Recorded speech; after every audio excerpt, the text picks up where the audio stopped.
नमस्कार। फिर से हाजिर हूँ एक नई कहानी के साथ में। मैं हूँ राज। आप देख रहे हैं हाईवे 33। दोस्तों, आज की कहानी बिहार की है, मुजफ्फरपुर की। साल 2013। ये कहानी है हरिंदर जी की।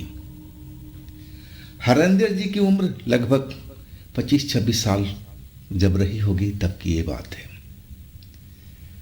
हरिंदर जी के परिवार में माता, पिता और एक बहन थी, बड़ी बहन। बड़ी बहन की शादी हो चुकी थी, वो अपने ससुराल में थी। अब उस घर में सिर्फ शादी होना बाकी था हरिंदर जी का, और शादी तय भी हो चुकी थी। कुछ महीनों के बाद में हरिंदर जी की शादी होने वाली थी। और उसी दौरान जब शादी उनकी करीब 1 महीना रह गई थी, तभी हरिंदर जी की माँ रात को जो बीमार पड़ी, फिर वो उठ नहीं पाई। हरिंदर जी उस वक्त में बड़े माँ का केयर किए, ध्यान किए, जहाँ जहाँ डॉक्टर को दिखाना था लेकर दौड़े, हर प्रयत्न किए, लेकिन अपनी माँ को बचा नहीं सके। अब घर में मातम पसर गया था माँ की मौत के बाद में। बड़ी सिस्टर भी आई थी, सारे रिश्तेदार जुटे थे, हर तरफ से मातम ही मातम अब सुनाई पड़ रहा था। लोग बाग सब गम में डूबे हुए थे। कोई कहता था कि ऐसा तो नहीं होना चाहिए था। अभी उनकी उम्र ही क्या थी। अभी तो बहू को देखना था, अपने पोते को देखना, पोता पोती को देखना था। इतनी जल्दी उनको जाना नहीं चाहिए था। लेकिन मौत पर किसी का अधिकार कैसे हो सकता है? जो लिखा है विधि विधान में वो तो होना ही है, चाहे कोई कितना भी कोशिश कर ले। मौत के बाद से जो हरिंदर थे ना, वो टूट चुके थे। अपनी माँ से बहुत प्यार करते थे, बहुत ही माँ से लगाव था। हर एक बात अपनी माँ से शेयर करते थे, बताते थे। कोई बात अपनी माँ से छुपाते नहीं थे। बाप से जो उनके पिता थे उनसे थोड़ा कम लगाव था, मतलब प्रेम तो उतना ही था, लेकिन खोल करके बात नहीं करते थे। एक जो कहा जाता ना, शर्म हया, वो भी आ जाते थे। लेकिन माँ से कोई पर्दा नहीं करते थे। शादी जब रिश्ता तय हुआ था तो जब माँ ने फोटो दिखाया तो माँ ने बोला कि हरिंदर देख ले, अगर पसंद है लड़की तो मैं रिश्ता तय करती हूँ, नहीं तो इसको टाल देंगे, दूसरा कोई रिश्ता देखेंगे। जब फोटो देखा हरिंदर ने तो लड़की खूबसूरत थी। अपने माँ से बोले कि माँ, बस तुमने सही लड़की का चुनाव कर लिया, ये लड़की मुझे पसंद आ गई है, अब आप रिश्ता आंख मूंद कर तय कर लो। और इसके बाद रिश्ता तय हो चुका था और इसी बीच ये सब कांड हो गया था। उधर जो हरिंदर के पिता थे, अपनी पत्नी को खो करके वो भी गम में थे। अब हर घर था उनका गम में डूबा रहता था। ना किसी को खाने के सुध, ना पीने के सुध, एकदम जो जहाँ रहता चुपचाप पड़ा रहता था। आखिर बड़ी जो सिस्टर थी, अब कुछ दिनों के लिए तो यहाँ पर आई थी हरिंदर को संभालने के लिए, अपने पिता को संभालने के लिए। आखिर उसका भी तो अपना घर द्वार था, और कुछ दिनों के बाद जाना पड़ा। अब उधर से जो लड़की वाले थे उनका दबाव आ रहा था कि बताइए आप लोग रिश्ता करेंगे कि नहीं करेंगे।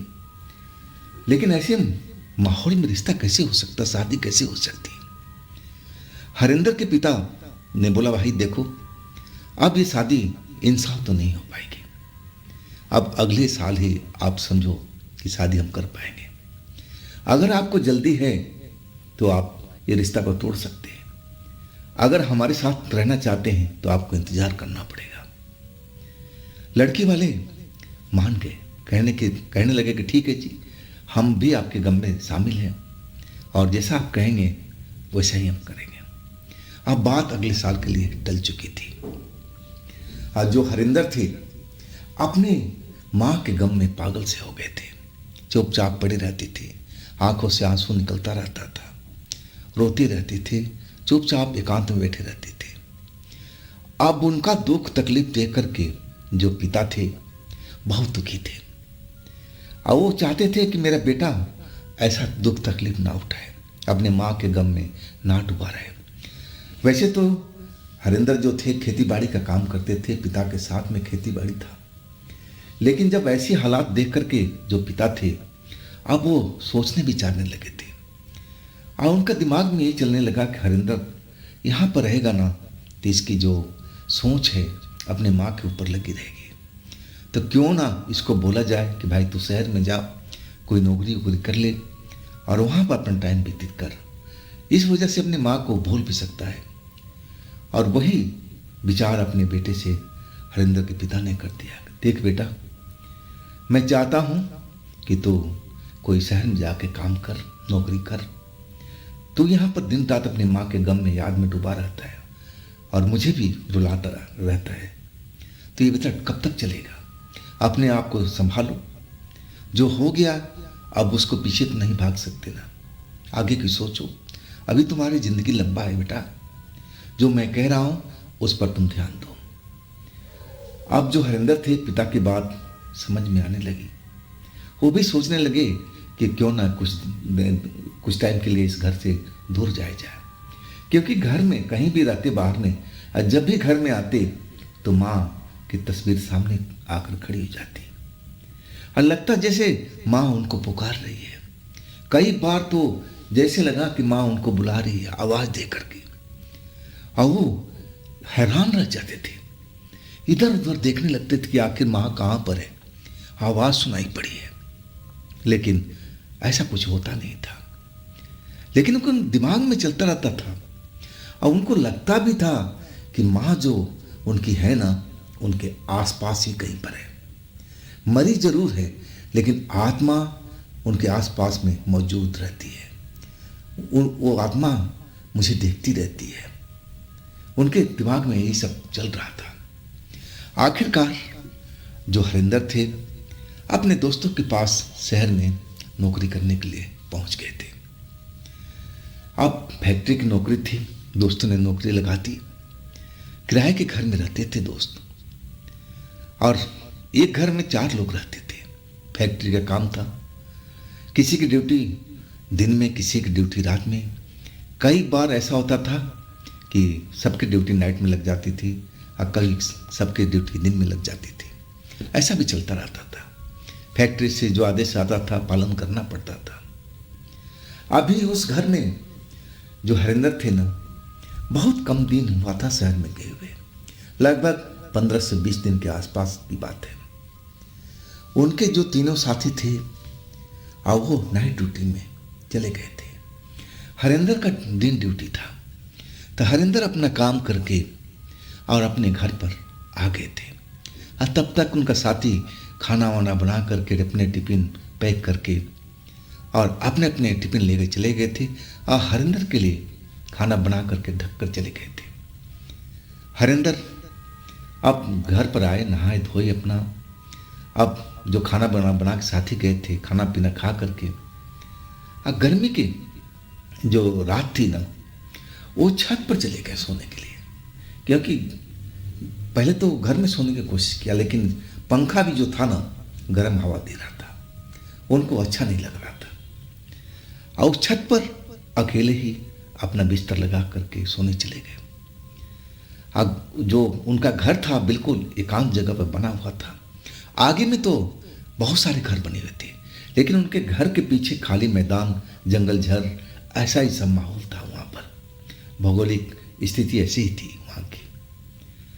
अब आधी रात का वक्त हो चुका था। आसमान में तारे साफ साफ नजर आ रहे थे।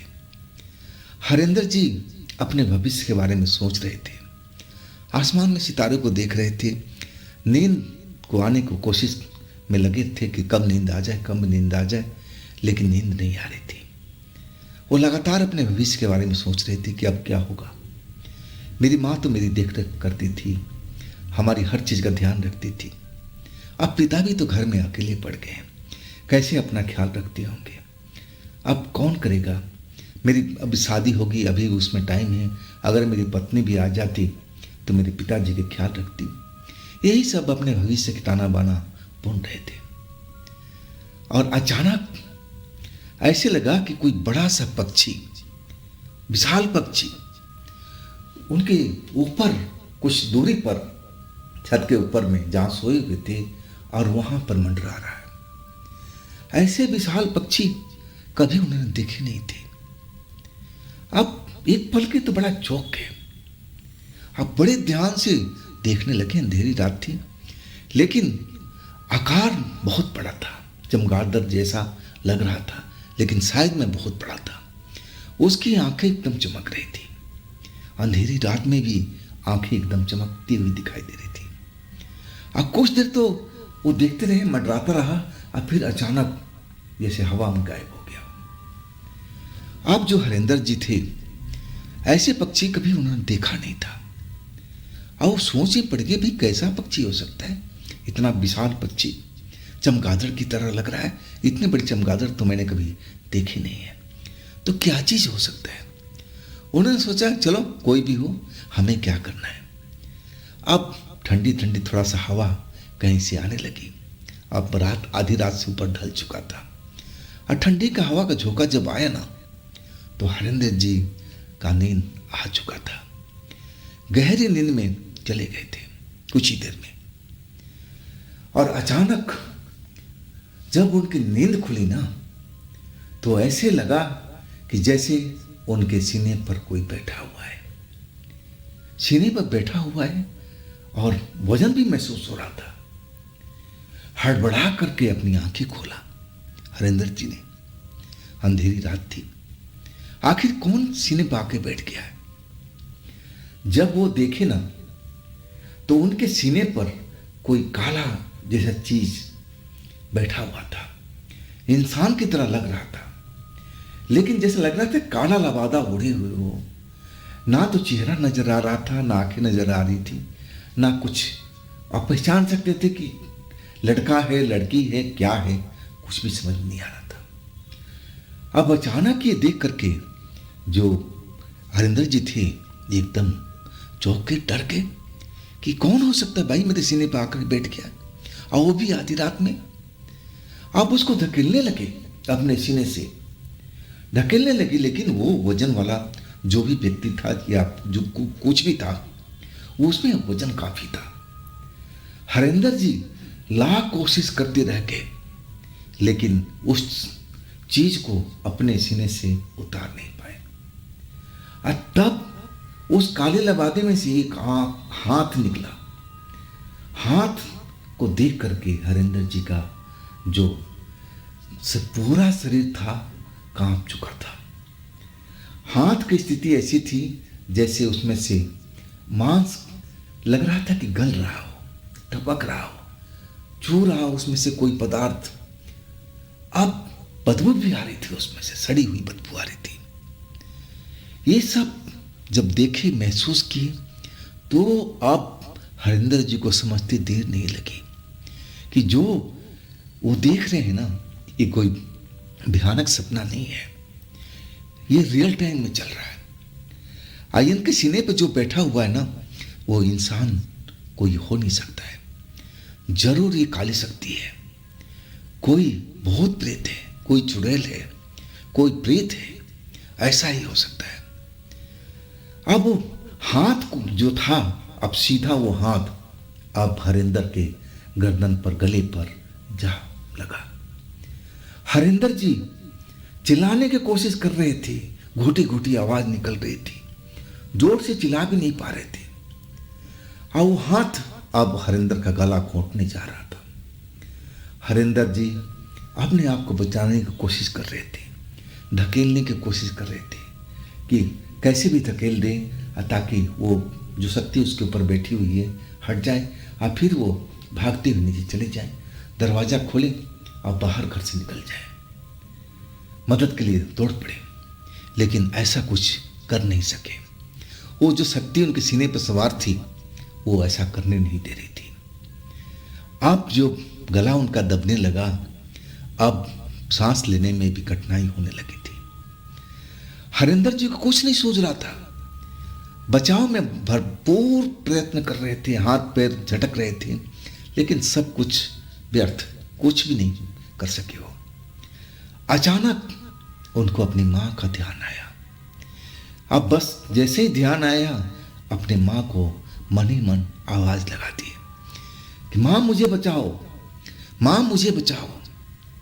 और इसके बाद कुछ ही देर हुआ था, ऐसा लगा कि जैसे तेज हवा जोर जोर से चलने लगी हो। आंधी जैसा आवाज आने लगी, सन सन हवा तेज तेज अब चलने लगी। और जो लबादा बूढ़े व्यक्ति, जो जिसका चेहरा मोहरा हरेंद्र जी देख नहीं पा रहे थे, बस हाथ, सड़ा हुआ हाथ जो उनका गला दबा रहा था, बस इतना ही नजर आ रहा था। आज जब हवा तेज चलने लगी ना, तो वो जो व्यक्ति था जो काला लवादा ओढ़े हुए हरिंदर की छाती पर बैठे हुए था, अब थोड़ा उसका हाथ का दबाव अब कम होने लगा। ऐसा लगा कि वो इधर उधर देखने की कोशिश कर रहा है, लेकिन हरिंदर जी देख नहीं पा रहे थे कि उसकी आंखें कहाँ हैं, चेहरा कहाँ है, उसका मुंह कहाँ है, कुछ भी नहीं देख पा रहे थे। लेकिन इतना जरूर महसूस कर रहे थे कि जब से हवा चला है ना तेज, और जो भी छाया है, जो काली शक्ति है सीने पर बैठी हुई, वो थोड़ा बेचैन हो गई है। फिर अपने माँ को जोर जोर से मन में याद करने लगे कि माँ मुझे जल्दी बचा लो, ये जो कोई भी मेरे सीने पर बैठा हुआ है मुझे मारना चाहता है, माँ मुझे बचा लो, माँ मुझे बचा लो माँ। अब फिर जैसे लगा कि माँ आवाज दे रही है, हरेंद्र बेटा, हरेंद्र बेटा तू डर मत, मैं आ गई हूं ना, मैं सब कुछ देख लूंगी, अब तुझे डरने की जरूरत नहीं है, मैं सब कुछ संभाल लूंगी, तू बिल्कुल फिक्र मत कर। हरेंद्र जी जब अपनी माँ की आवाज सुनी ना, तो एकदम लगा कि अब डरने की आवश्यकता नहीं है, माँ मेरी सब कुछ संभाल लेगी, इस शैतान को भी मेरे से दूर भगा देगी। ये शैतान जो मेरे सीने पर सवार है, मेरा गला दबाने का कोशिश कर रहा है, इससे मेरा पीछा छूट जाएगा। अब अपनी खुली आंखों से देख रहे हैं सब कुछ, हरिंदर जी देख रहे हैं कि एक उजली सी परछाई उनके सामने अब दिखाई देने लगी। चेहरा मोहरा स्पष्ट नहीं दिख रहा था, उजली उजली परछाई धुएं जैसी अब उनके पास थोड़ी ही दूरी पर दिखाई देने लगी। और जैसे लग रहा है जैसे कानों में उसी परछाई की आवाज आ रही है कि हरेंद्र बेटा तू डर मत बेटा, मैं आ गई हूं ना, सब कुछ सही कर दूंगी, तुझे अब घबराने का, डरने का, चिंता करने का कोई मतलब नहीं है, बस अभी तू देख। हाँ, इसके बाद वो परछाई, सफेद परछाई हरिंदर जी के पास पहुंच गई। आज जैसे ही हरिंदर जी के पास पहुंची, हरिंदर जी अपनी खुली आंखों से सब कुछ देख रहे हैं। और तब तक वो काला साया उनके गला को छोड़ा नहीं था, दबाव थोड़ा कम हो गया था, बस इतना ही फर्क था।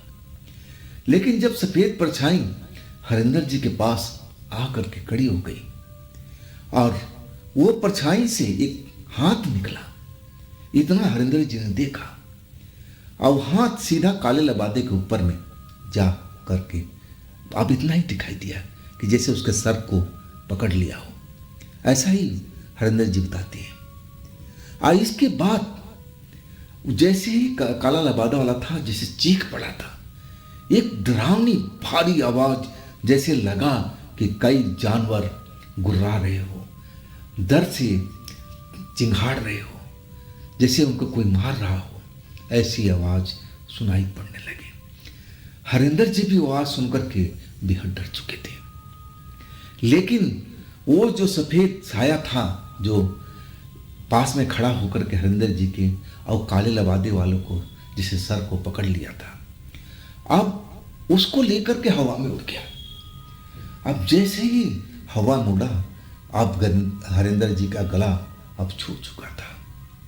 हरिंदर जी गहरी गहरी सांस लेने लगे और देखने लगे कि आखिर वो जो काला साया था कहाँ गया और सफेद साया कौन हो सकता है जिसने उनकी जान बचाई है।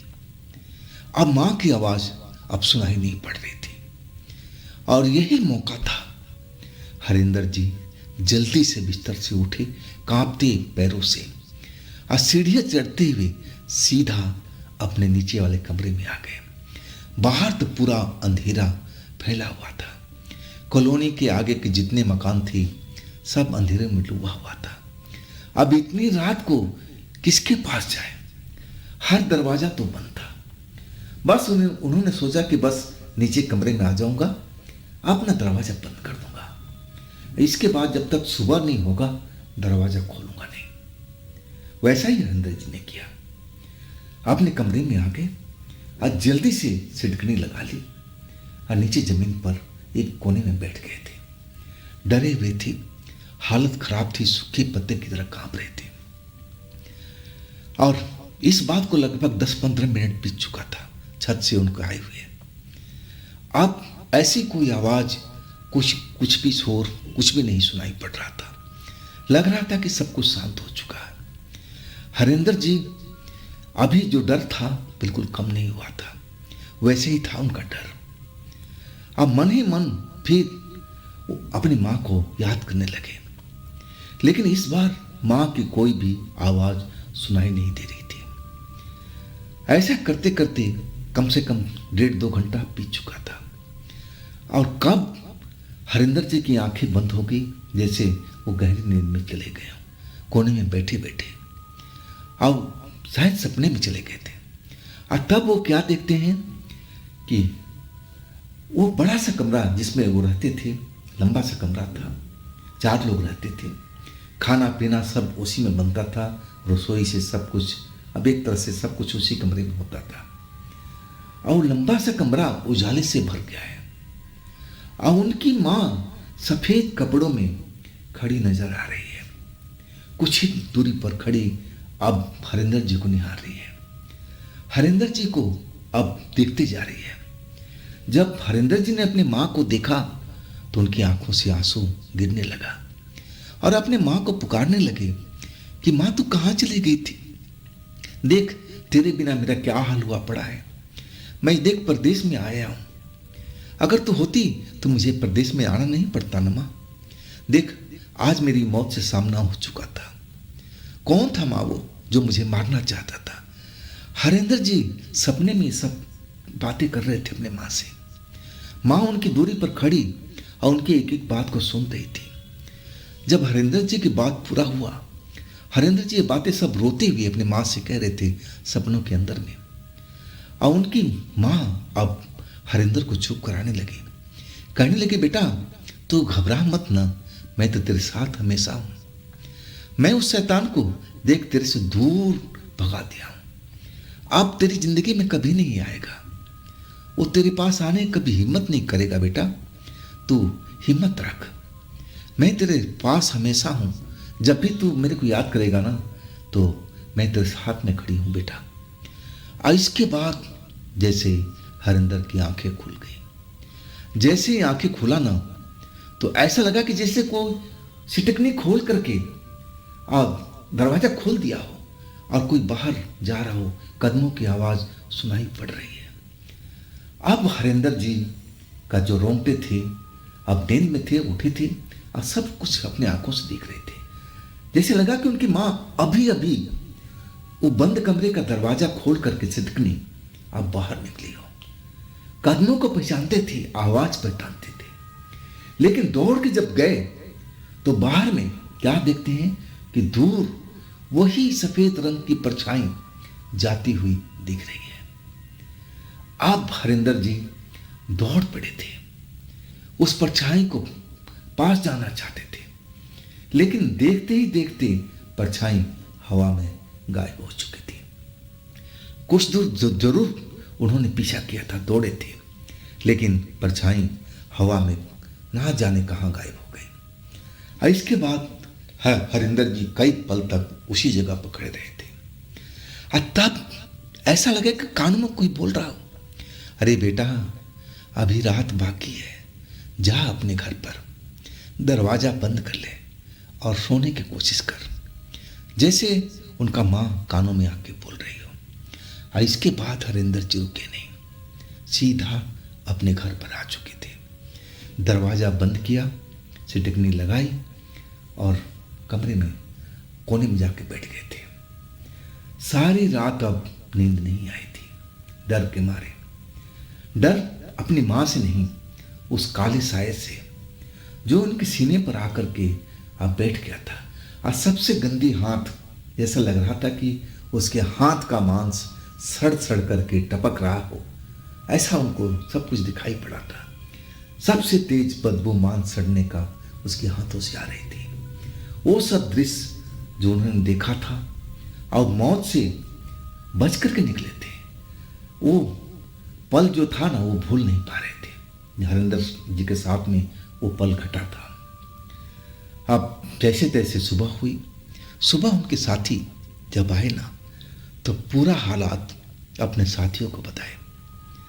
तब उनके जो साथी थे ना, वो चौंक गए। कहने लगे, हरिंदर भाई, आपको किसने कहा था छत पर अकेले जाकर सोने के लिए?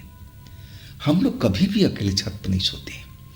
सोना होता है ना, तो हम सारे लोग इकट्ठे सोते हैं, लेकिन कोशिश करते हैं कि छत पर ना ही सोया जाए।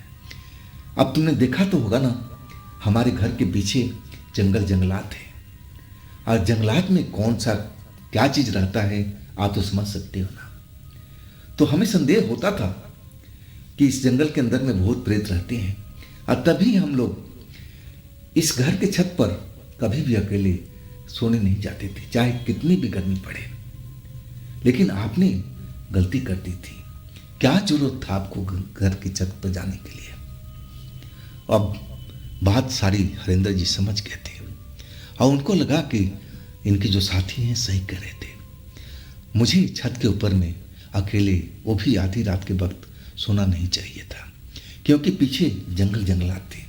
अब जंगलात में भूत प्रेत तो होते ही होंगे, और उनमें से कोई भूत होगा जो अकेले हरिंदर जी को उस छत पर देख लिया होगा और फिर अपना अच्छा शिकार समझ के आ गया होगा पास में। अब हरिंदर जी उस जगह पर 3-4 महीना जरूर काम किए थे, लेकिन अकेले अब रात को उस घर में भी रहना नहीं चाहते थे। जरूर उनके साथ कोई ना कोई रहता था, और तभी वो रात में रुकते थे, और नहीं तो वो रुकना नहीं चाहते थे। ऐसी उनकी हालत हो गई थी। 4 महीने के बाद जब अपने घर लौटे, और तभी भी उनको लगता था कि हर पल उनकी माँ उनके साथ में रहती है, ऐसा उनको महसूस होता था। घर पर भी ऐसा लगता था ना, जब कभी भी अंधेरे में गुजरते थे और डर लगता था ना उनको, तब उनको कानों में जिसे कहता उनकी माँ की आवाज़ आ जाती थी। कहती थी, बेटा क्यों डर रहा है, सब कुछ ठीक है, तू डर मत। और इसके बाद हरिंदर जी की शादी हुई थी। अगले साल पत्नी आ गई थी। अब घर में पत्नी आने के बाद में अब घर जो अकेलापन में सब जूझ रहा था, अब घर में एक तरह से रौनक आ गई थी। दिया बाती टाइम पर होने लगा। अब हरिंदर जी बाहर नहीं, अपनी जो खेती बाड़ी किया करते थे उसी में अपना लगे रहते थे पिता के साथ में। अब पिता भी अब थोड़ा बहुत जो अपने पत्नी के खोए थे, अब कम से उबर चुके थे। अब उनका ध्यान भी अपने बेटा बहू पर ज़्यादा रहता था। पूछते रहते थे कि बेटा बताओ कोई कमी है तो मैं ला कर दूँ। अब इसी में टाइम पास होता रहता था। वो अमावस की रात थी। अच्छी तरह से हरिंदर जी को याद था। हरिंदर जी बताते हैं, और अपनी पत्नी के साथ वो कमरे के अंदर में सोए हुए थे। पिता जो थे द्वार पर, वो घर के अंदर में कभी नहीं सोते थे। 3 कमरों का पुराना घर था उनका। और जो पिता थे, अब अपने दरवाजे पर जो द्वारा बोला जाता है देहात में, अब वहाँ पर एक कमरा था, अब वहीं पर वो सोया करते थे। आधी रात के वक्त हरिंदर जी की पत्नी अब बाथरूम करने के लिए, हरिंदर जी सो रहे थे तो बाहर निकल गई। अब उनका 2 आंगन था। एक आंगन में फूल पौधे, कुछ पेड़ भी फल वाले लगे हुए थे, अमरूद वगैरह के, पपीते के। और वहीं पर अब गांव देहात का मामला था, बाथरूम ऐसा प्रॉपर तो बना नहीं हुआ था, और उसी में जाकर के नाली बनी हुई थी, वहीं पर बाथरूम किया जाता था। हरिंदर जी भी जाते थे, जो भी परिवार का सदस्य था वहीं पर जाते थे रात के टाइम में। तो उनकी पत्नी वहीं पर चली गई। आज जब बाथरूम करके निपट के आज जब आने लगी, अब दोनों आंगन के बीच में एक दरवाजा था, लेकिन उसमें पल्ला नहीं लगा हुआ था, खुला रहता था वो। जब वो आने लगी ना, तब उनको लगा कि कोई रास्ता रोक करके दरवाजे पर खड़ा है। अब उनकी पत्नी चीख पड़ी, जोर जोर से चिल्लाने लगी, बचाओ बचाओ। हरिंदर जी को आवाज देने लगी, हरिंदर के पापा को याद आवाज लगाने लगी। अब घर के जो लोग थे, हरिंदर जी वो भी नींद से जागे, और हरिंदर के पापा जो द्वारे पे सो रहे थे वो भी अब नींद से जाग चुके थे। अब इधर हरिंदर जी दौड़ के आए तो देख रहे हैं वहां कोई नहीं है। दरवाजे पर पत्नी एकदम सूखे पत्थर की तरह कांप रही है, डरी हुई, अभी भी रोती जा रही थी, आवाज लगाती जा रही थी। हरिंदर जी पास पहुंचे, पूछने लगे, क्या हुआ, तुम घबराई हुई क्यों हो, क्या क्यों डर रही हो, क्या बात हुई, बताओ तो सही। हरिंदर जी जब पूछने लगे ना, तो पत्नी का उंगली का जो इशारा था उसी दोनों आंगन के बीच जो दरवाजा था जिसमें कोई पल्ला लगा नहीं था उसी ओर करने लगे। हरिंदर जी उसी दरवाजे से निकल के आए थे पत्नी के पास में, लेकिन उनको कोई नहीं मिला था।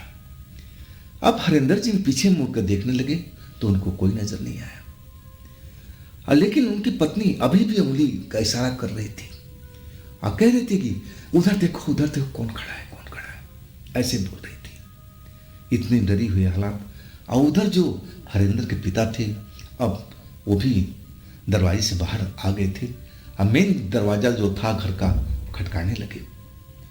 अब अपना पत्नी का हाथ पकड़ करके हरिंदर जी उस दोनों आंगन के बीच दरवाजे पर खींच कर ले जाना चाहते थे, चलो कर के अंदर में, अब यहाँ क्या करना है, चलो सही।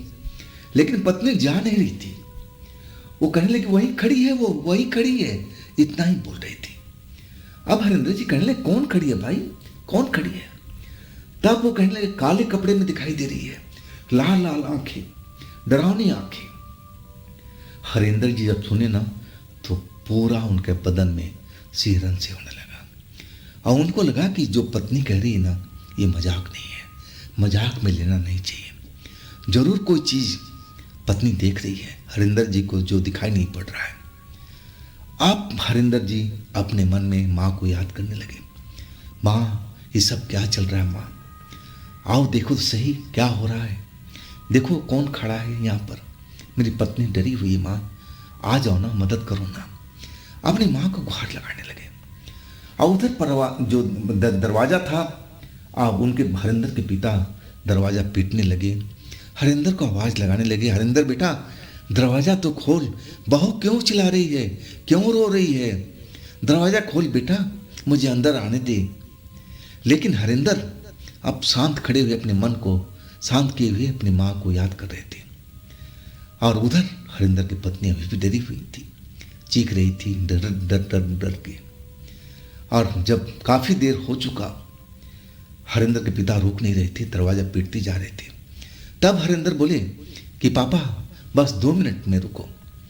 अब हरिंदर की पत्नी तो उस दरवाजे से जा ही नहीं रही थी, हरिंदर ही जाकर दरवाजा खोले। तब पापा उनके अंदर आए और जल्दी जल्दी हरिंदर जी ने बात बताया कि देखो पापा, आप कह रही कि इस दरवाजे पर कोई लेडीज खड़ी है, काले कपड़ों में, लाल लाल आंखें हैं, लेकिन आप देखो आपको कोई नजर आ रहा है। अब हरिंदर के जो पिता थे कहने लगे, नहीं बेटा यहाँ तो कोई नहीं है, खुला दरवाजा है, कौन है, कहाँ है, कुछ भी नहीं है। बहू का क्या हो गया बेटा। अब बहू जो थी उसी दूसरे आंगन में जो फुलवारी बना हुआ था उसी आंगन में खड़ी थी, अभी भी डरी हुई थी। दोनों पिता पुत्र उसके पास पहुंचे। अब हरिंदर के पिता अपने बहू से कहने लगे, बेटा क्या हुआ, क्यों डर रही हो। और अभी भी जो उनकी बहू थी उसी दरवाजे पर उंगली दिखा रही थी और कहने लगी, पापा देखिए वहां पे एक औरत खड़ी है, अब मुझे घूर रही है, उसकी चेहरा बहुत डरावना है पापा, वो मुझे शायद मारना चाहती पापा, मुझे बहुत डर लग रहा है पापा, मुझे बचा लो। और इधर हरिंदर अपने मन में अपनी माँ को याद कर रहे थे कि माँ आप तो सदैव हमारी रक्षा करती हो, देखो ना मेरी पत्नी का बुरा हाल हुआ पड़ा है, आप आकर के मेरी मदद करो। और तभी कुछ देर के बाद में वहां पर एक अमरूद का पेड़ था और वो अमरूद का पेड़ अचानक जोर जोर से हिलने लगा, बिना हवा पानी का, इतनी जोर से हिलते हुए। अब जो पिता पुत्र थे उनका ध्यान बरबस उस अमरूद के पेड़ पर चला गया, लेकिन वहां कोई नहीं था। पूरा का पूरा अमरूद के पेड़ अपने आप हिल रहा था, जैसे तेज आंधी तूफान आया हो। और उसी वक्त उनकी जो हरिंदर जी की पत्नी थी वो कहने लगी, भाग गई, देखो वो जा रही हो, हवा में उड़ रही है, हवा में उड़ रही है। अब हरिंदर जी मुड़कर देखे तो पत्नी आसमान की तरफ इशारा कर रही थी, वो देखो ऊपर जा रही है, ऊपर जा रही है। हरिंदर जी को समझते देने लगी कि जो अमरूद का पेड़ हिला है ना, जरूर मेरी माँ का आत्मा यहाँ पर आ गई है। अब मेरी माँ का आत्मा का डर से ही वो जो काली शक्ति थी जो मेरी पत्नी को पकड़ना चाहती थी, मारना चाहती थी, अब वो डर के भाग गई है। अब तो 100% अपनी माँ का आत्मा पर विश्वास हो चुका था। अब फिर अपनी पत्नी को लेकर घर में आए, लेकिन रात भर लोग सो नहीं पाए थे। सुबह हुई तो सारी बात अपने पिता से हरिंदर जी बताए और वो घटना भी जिक्र किए थे जो बाहर गए थे, उनके साथ जो घटना हुआ था। लेकिन जो पिता थे अब अपने जो पुत्र थे हरिंदर, उनकी बात पर विश्वास नहीं कर रहे थे। अब कहने लगे कि देख बेटा, जो इस धरती से चला जाता ना कभी लौट के नहीं आता है। बेटा तेरी माँ स्वर्ग में गई है, अब किस लिए लौट के आएगी? ऐसा नहीं होता है बेटा, तू अपने मन को समझा और अपनी माँ से जो लगाव है अब थोड़ा कम कर दे। तेरे दिमाग में तेरी माँ का ही आत्मा बैठी हुई है, मुझे तो ऐसा ही लग रहा है। लेकिन हरिंदर जी समझाते रहे अपने पिता को कि नहीं पापा, मेरी माँ का आत्मा हमेशा मेरे आसपास रहती है। जब भी मैं सच्चे मन से अपनी माँ को बुलाता हूँ ना, याद करता हूँ ना, हर तकलीफ में मेरी माँ मेरे नज़दीक आ जाती है, मेरी बचाव करती है। लेकिन पिता इन बात को नहीं मानते थे।